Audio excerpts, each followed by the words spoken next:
Welcome akkam jirtu hordoftoota yuutuubii gaaddisa barnootaa fayyaa keessanii jechuun barbaada.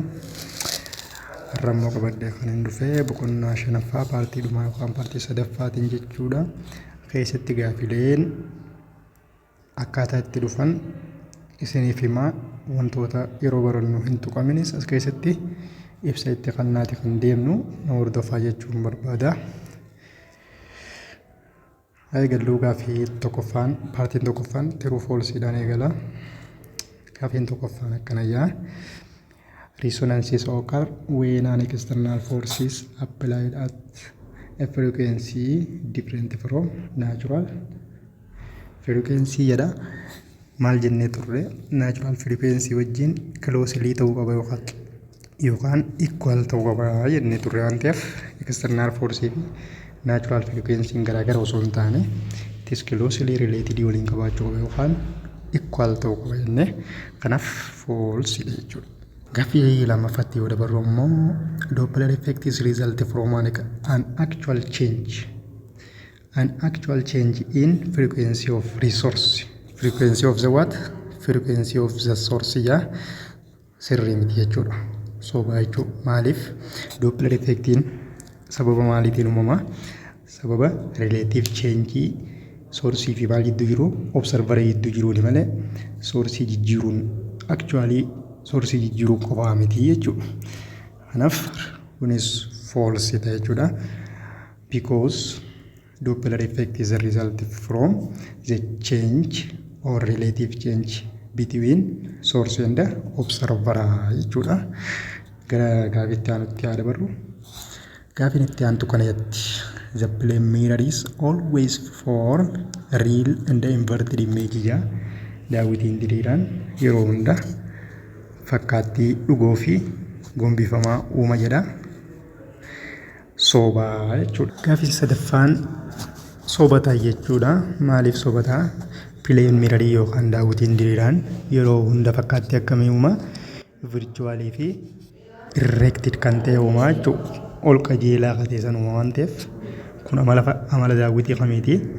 Fakkaattii dhugoo fi gombifamaa uumuun amala daawwitii kamiiti? Amala leensii konveksiitii jechuudha. Kanaaf sobata kuni. Gaafii arfaffaan immoo concave lenses always produce virtual yaaddoo diminished yookaan smaller than objectii qatee fi erected uumaa. Kun maali? Tiruudha ta'e jechuudha. Leensiin yookaan concave lensiin jechuudha yookaan diverge lens fayyadamuudhaan yeroo hunda fakkaattiin inni uumu fakkaattii yaaddoodha kan wantoo irra yookaan objektii irra xiqqaatii fi akkasumas ol qajeelaadha uumaa jechuudha. Kun tiruudha jechuudha. Afuraffaan gaafii shanaffatti yoo dabarru immoo the speed of waves changes when it is passes from one medium to other causing refraction jechuudha. Sirriidha.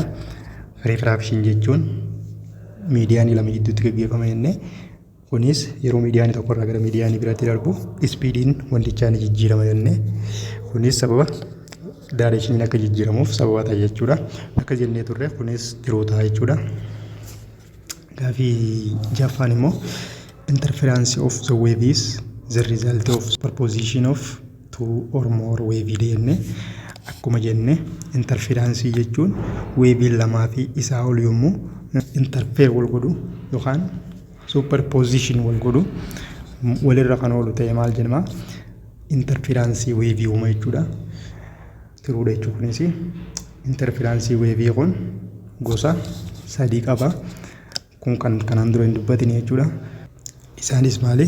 Destructive interference fi constructive interference fi beat interference jedhama. Sun gaafii keessa ni jira na fakkaata. Fuulduratti bal'inaan waliif ibsaa deemna jechuudha. Paartii tokkoffaa kanaan xumurii jira. Paartii itti aanu filannoodha. Haa eegallu. Paartii lammaffaan immoo filannoodhaan eegala. Paartii lammaffaatiin gaafii tokkoffaan akkana jetti. Resonance is best described as resonance yeroo ibsinu akkam jennee ibsaa turre jechuudha. Resonance jechuun increasing the amplitude of wave when driving force or external force is equal to natural frequency. jennee irraanfatina jechuudha. Natural frequency fi driving force yookaan external force san equally dha yookaan closely to each other dha jechuudha ta'uu qaba jechuudha. Gaafii lammaffatti yoo dabarru immoo gaafii lammaffaan waa'ee Doppler effect fi Doppler effect is observed when Doppler effect yoom observe gochuu dandeenya. Doppler effect occurred ta'uu kan danda'u source and observer are stationary yeroo source fi observer boqonnaa irra jiran sirrii miti jechuudha. Yeroo B ammoo source moves relative to observer jedhee yeroo observer source fi observer relatively to move ta'an jechuudha. Yookaan observer gara source kanaa yookaan source gara observer itti move yoo ta'e jennee kan turre jechuudha. Kanaaf deebiin isaa maltaa B ta'a jechuudha. Gaafii itti aanutti haa ceenu. Gaafii itti aanu maal jedha? Which wave characteristics describe the bending or spreading jechuudha. Kana jechuun the bending or spreading of waves around the obstacle. Yeroo obstacle bira gahu spread kan ta'u yookaan bend kan ta'u amala maaliif ibsa? Amaloota afran wave san keessaa jechuudha. Diffraction ibsa jechuudha. Diffraction is the spreading or the bending of waves around the obstacle jennee turre. When a wave passes from a deep to shallow water. Jala bishaaniitirraa gara shallow itti yeroo ol deemu speed jijjiira. Its speed is decrease. Speediin san maal ta'e decrease ta'e. Yeroo darbee yoo yaadattan shallow water irraa yookaan gubbaa irraa gara bishaanitti yeroo deemu speediin increase ta'e jennee maaliif molookiloonni wantoota dhangala'oo hamma tokko walitti siqoodha waan ta'eef speediin weevii keessa saffisu jennee kan gaasiidha ammoo baay'ee dafa fagoodha waan ta'eef saffisni keessa deemuu isaa xiqqaadha jennee turre. Amma immoo jalaa yoo ol deemu jee gara shaaloo itti yookaan gara gubbaatti yeroo ol deemu speediin isaa decrease ta'aa deema. Kun amala maaliif ibsa jedha? Akkuma jenne refractionidha jechuudha. Refractionidha jechuudha. Refraction jechuun changing the speed of wave when it is pass from one median to the other median tokko irraa gara median biraatti yeroo darbu speed jijjiiruun yookaan direction jijjiiruun wave tokko amala maalii ibsennee refraction ibsa jechuudhaan baranne jechuudha. Gaafii shanaffatti yoo dabaru the two waves superimposes and cancel each other. Okay. Ala interference keessa tokko kan ta'e dhufee jira amma isiniif hin ibsa jechuudha. Interferencein cancel each other yoo godhe fakkeenyaaf suuraadhaan ani isin agarsiisa yoon kaase ani isin kaasu fakkeenyaaf weeviin tokko kana haa ta'uuti weeviin tokkos immoo frequency wal qixaatiin kana yoo ta'e kun frequency 1 dha kunis frequency 2 dha weevii lamaffaati jechuudha. When frequency 1 plus frequency 2 the answer is what? 0 ta maalif equal dheerin isaanii wal qixa direction isaanii garuu opposite dha jechuudha. Kanaaf interferencein yeroo kana wal godhu kana yeroo cancel each other wal godhe 0 wal fit deebisu kana maal jedhama? Destructive jedhama jechuudha. Destructive interference jedhama. Yoo fakkeenyaaf immoo asumaan hundee isiniif ibsuu yaala. Yoo fakkeenyaaf akkuma karee fuusan direction garagara ta'e inni tokko xiqqoorra dheeraa ta'e gaafa fakkeenyaaf F1 fi frequency isa lammaffaa walitti daanu frequency tokkoffaa frequency lammaffaa gaafa walitti daanu the answer is what? Isa kana ta'a jechuudha. The answer is negative of F2. F2 kanarratti gazee walitti daanu xiqqoo ni hafaa jechuudha. Xiqqoo hafeeti direction isaa gara negative kan agarsiisa jechuudha. Beat jennee yaamna jechuudha. Beat jennee yaamna. Fakkeenyaaf immoo gaafa isaan kun jechuudha. Gaafa isaan kun tokkos frequency isaa akkana ta'e frequency waan jennu tokkos frequency isaa direction hanga fedhe dheeraa isaa ta'u hanga fedhe gabaabaa isaa ta'u direction wal fakkaataa gisee ta'u frequency 1 plus frequency 2 is equal to frequency sadaffaa yookaan dheeraa ta'e tokko ta'a jechuudha. Gaafa akkana ta'u immoo constructive interference jedhama. Constructive interference jedhama jechuudha. Gaafiin tun maal jetti? Interferaansii keessatti yookaan superiimpoosibilii keessatti weeviiwwan lama walirra oolanii garuu kaansilii chaarzii yoo wal godhan firikwensii isaanii gaafa walitti daanu yookaan wal balleessan ta'e maal jedhama jennee distraaktiiv interferaansii yanti gosti interferaansii akkasii sun distraaktiiv interferaansii jedhamtee yaamamti jechuudha. Which types of lenses thickest? Gosoota leensii lamaan san keessaa walakkaa isaarraan thickestii kan ta'e kam jennee konveeksiidha jechuudha. Konveeksiin walakkaarraan thickestiidha.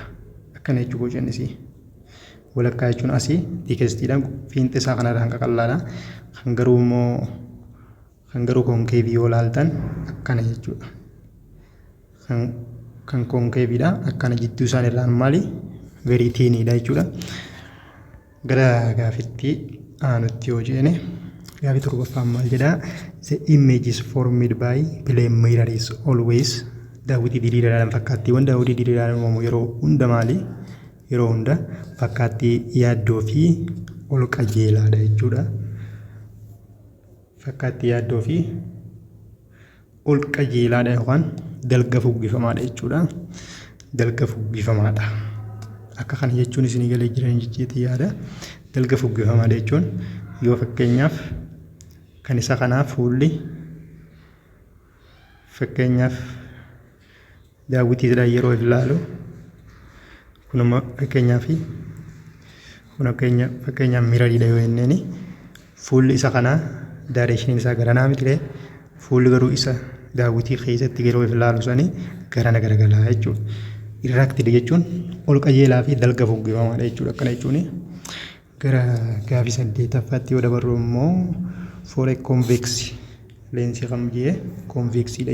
Leensii convexii ilaalchisee if the object is placed between the focal point fi leensii jidduu yeroo kaa'amu fakkaattiin uumamu fakkaattii akkamiiti? Yeroo darbe yoo yaadattan isarraa adda ta'e san qabadhaa jechaatiin ture. Amala addaa qaba jechuudha inni kun amma yeroo inni kun fakkeenyaaf eessa oolee jechuudha.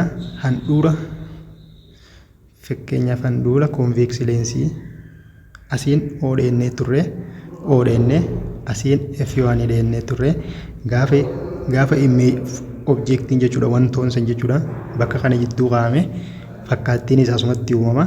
Fakkaattiinis duraan fakkeenyaaf yoo yaadattan leensii konveeksii keessatti yoo objektiin as kaa'ame garanaan uumama jechuudha. Garuu isa kana keessatti amala addaa qaba. Yoo seentarii leensii kanaatii fi F1 kana jidduu kaa'ame objektiin asumatti uumamti. Fakkaattiin uumamtus ni jijjiiramti jechuudha. Neechariin isiitiis ni jijjiiramti jechuudha. Kan daawwitii konveeksiidhaan leensii konveeksiin uumamu akkuma beektan riilii fi invertidii ture. Garuu ammoo amma yeroo daareeshina imeejiin kaa'ame objektiin kaa'ametti imeejiin uumamte fakkaattii yaaddoota jechuudha. Leensii kamii qabata jechuudha? Konkeevii qabata jechuudha. Amala leensii konkeevii qabata jechuudha. Virchuwaalii fi maaltu uumama gugusanii?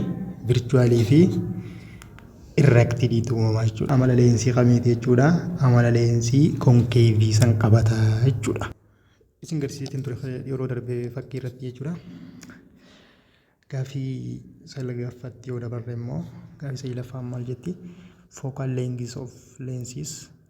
Focal length leensii tokko maa irratti hundaa'e yeroo baay'ee primarily focused on the material and the curvature of lens irratti hundaa'e jechuudha.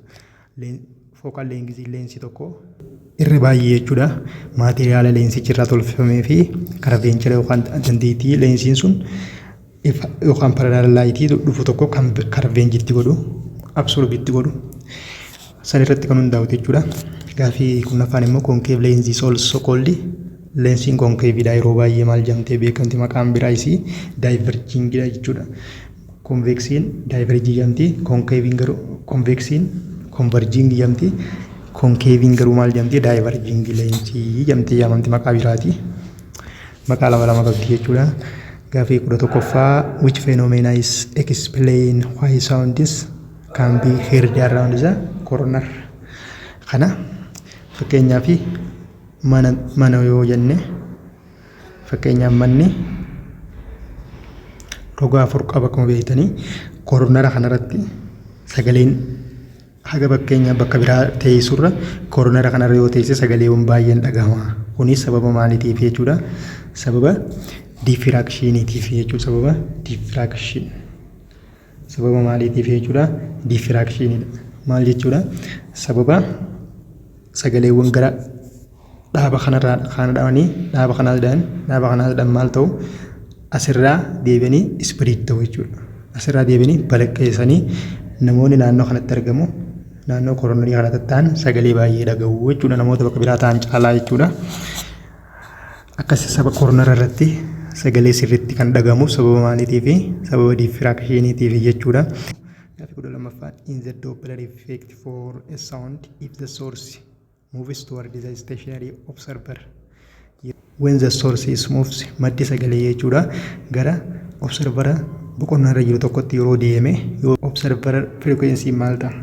Frequency of observeriin san maal ta'a? Frequency observeraa akkam ta'aadha? Yeroo kana maal jennee increase ta'a jechuudha. High ta'a jechuudha. Ni dabala jechuudha frequency'n isaati. Maaliif akkuma source fi observer jidduu jiru xiqqaachaa yeroo deemu frequency'n observeraa maal jennee turre ni dabala jennee turre maal ta'a? Increase ta'a yookaan higher ta'a jechuudha. Gaaffii 13ffatti yoo dabarre immoo when two waves of slightly different frequency. Gaaffii tana reefu isiniif hojjedheetiin jira. Yoo xiqqoo garaagarummaa xiqqoo qabaate weevii jechuun frequency gisee walitti daanu san frequency xiqqaa tokko harkanne ni isin guddinne cancel to each other waliin goone frequency increases hin taane waan ta'eef waa xiqqoo slightly difference yoo qabaate BT jennee yaamna jechuudhaan isiniif himeetiin ture reefuun tana maa jettan kun slightly different jechuudha. Yoo slightly different ta'e BT jennee yaamna jennee gara gaaffii 14ffatti yoo dabarru immoo which of the following is not the character of convex concave jennee convex lens amala convex lens kan hin taane kan convex lens jechuun afaan biraatiin maqaan biraa maal jedhama? Convergent jennee kun amala isaati yookaan maquma isaati jechuudha.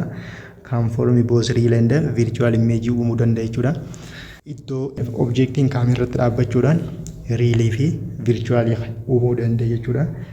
Reefuun tana yoo yaadattan akkaan yeroon isin garsiisu yeroo P1 fi fookaalisii jidduu leensii san jidduu kaa'amtu imeejiin as yoo objectiin as kaa'amte imeejiinis asumatti uumamti fakkaattiin uumamu neechariin isii maaliin jee virtualiidhaan jee garuu akka waliigalatti isii usually yeroo baay'ee leensiin konveeksii kun fakkaattii hamuuma reelii fi gombifamaadha jechuudha. Fakkaattii dhugoo fi gombifamaa uuma garuu inni kun amala addaa qaba. Yoo objectiin jidduu seentarii leensii saniitii fi ifi waan isan kaa'ame maaliyyee imeejiin isatti uumamti. Neechariin imeejii uumamtuu maali jenna?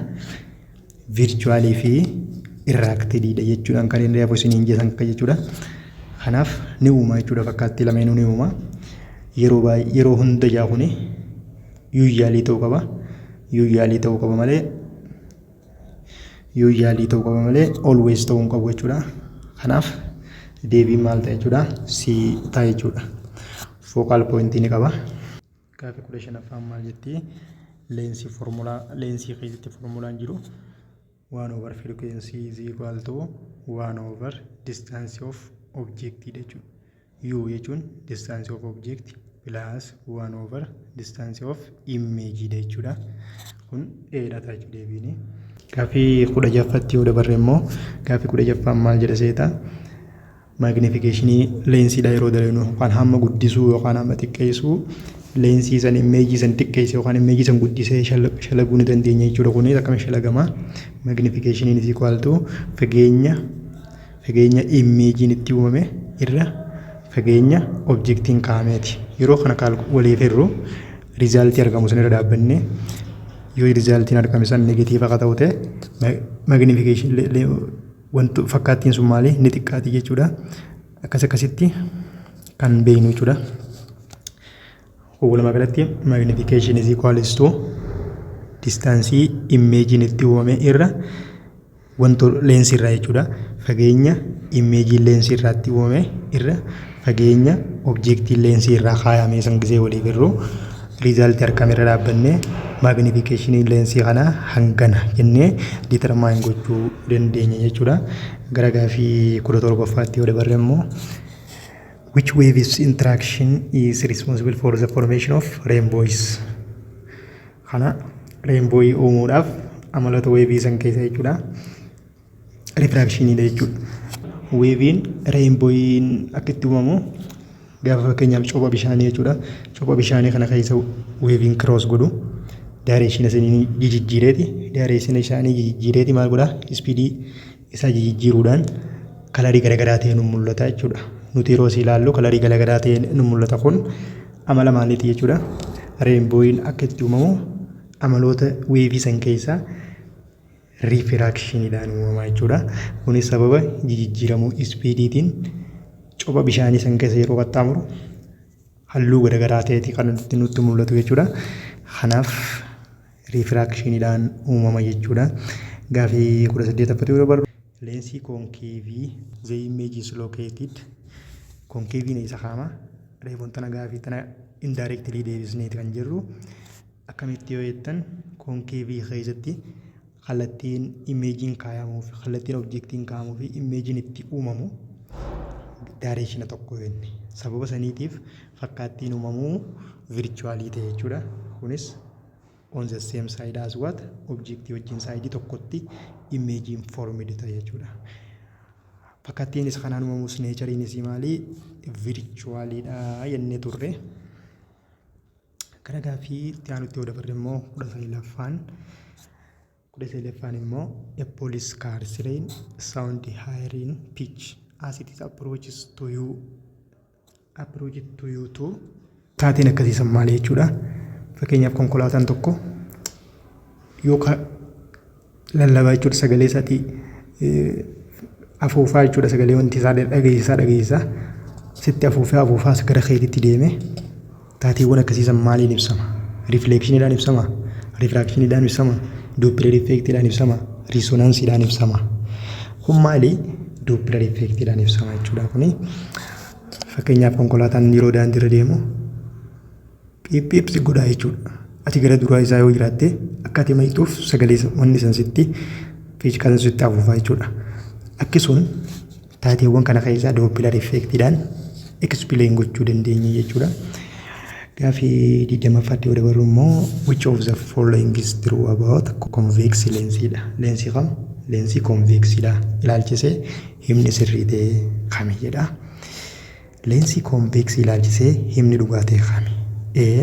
Diverge lightidha. Ifaa dhufu paralaalii dhufu maal godha jaa? Diverge godha. Inni maal godha? Convexii waliin maal godha? Converge godha jechuudha. Kanaaf kun sirrii miti. Amala isaatii miti. Jidduu isaatirraan tiinestiidha. Jidduu isaatirraan maali convexiin? Tiikiidha jechuudha. Kunis sirrii miti jechuudha. They can form real image uuma. Maal uuma? Real image uuma jechuudha. Yeroo baay'ee yookaan usually can form what? Real image and which is inverted. Fakkaattii dhugoo fi maali uuma? Fakkaattii dhugoo fi gombifamaa ta'e uuma jechuudha. Convexiin yeroo hunda jedha. Yeroo hunda virtuaalii uuma? No. Yeroo hunda virtuaalii hin uumu. Garuu virtuaalii uumuu ni danda'a. It is sometimes can form virtual osoo ijee sirriidha. Garuu always kayyattu maal gooti? Sirrii akka hin taane gooti jechuudha. Kanaaf deebiin isaa maal ta'e jechuudha? C ta'e jechuudha. Kanaaf deebiin isaa C it can form real image jechuudha. Galatooma jechuun barbaada. Asumaan waan hin dagaddarraa jechuudha. Kaalkuleeshinii waa'ee leensii fi kanaan akkas wal qabatu gaafilee muraasa illee ta'u sa'aatii muraasa booda isiniif hin gallakkisa. Kanallee hordofaa kaalkuleeshinii ni dhufa waan ta'eef akkasiin qopheessuuf sanillee ni hordoftu jechuun barbaada. Asumaan laayik, sabiskiraayib, sheer gochuudhaan hiriyoota keessanis haaraa baratanii jechuun barbaada. Nagaa walitti nu adeebisuu jechuun barbaada.